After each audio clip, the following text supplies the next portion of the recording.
I made the announcement in a surprise slide at the end of my science lesson. You are invited on the trip of a lifetime to Washington, D.C. As a Teach for America teacher in Southside Chicago, I had only 1 year to teach my students as best I could. They were thrilled about the trip, but I immediately began second-guessing myself. Had I signed a check I couldn't cash? We couldn't make the trip a reality without relentless pursuit and the commitment of my students' parents. I held a meeting to brainstorm fundraising ideas with the parents. The turnout was better than both parent-teacher conferences up until that point. I stood in front of a room full of parents, asking them to help me raise more money than many of their annual paychecks. Every parent in the room was on board with the idea. We wasted no time.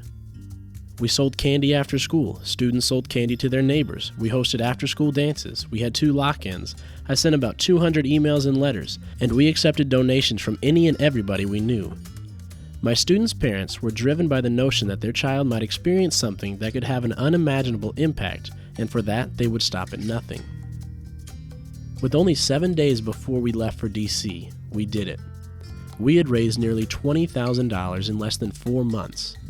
The class that had grown to be a family was headed to Washington, D.C. Some of my students until this year had never left the state of Illinois, others that had not even been to downtown Chicago.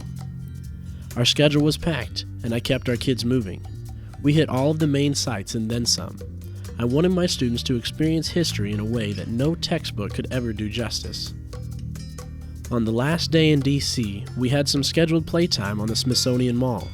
My class was playing football, flying a kite, and playing frisbee in the middle of the lawn, with the Capitol building to their back and the Washington Monument directly in front of them. There we were, hundreds of miles away from home. There was no threat of anyone getting hurt or tempted with drugs. No one was using negative or aggressive language that typically keeps my students on guard. For that moment, my 6th grade class turned into 11-year-olds.